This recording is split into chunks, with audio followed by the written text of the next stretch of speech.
بار بار منہ خشک ہونا پانی کی کمی یا شوگر کی علامت ہے۔ سینے میں جلن یا گھبراہٹ محسوس ہو تو یہ تیزابیت کی علامت ہے۔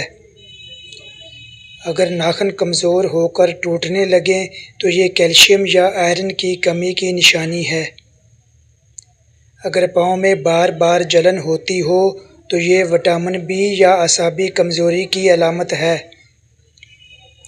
اگر صبح منہ کا ذائقہ کڑوا ہو تو یہ معدے کی خرابی کی علامت ہے۔ کریلے کا جوس پینے سے بلڈ پریشر نارمل رہتا ہے۔ دوپہر کے وقت پیاز لازمی کھایا کریں، اس سے ہاضمہ بہتر ہوتا ہے۔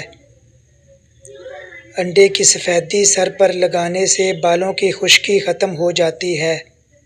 گھٹنوں پر مچھلی کے تیل کی مالش کریں تو گھٹنوں کا درد ختم ہو جائے گا۔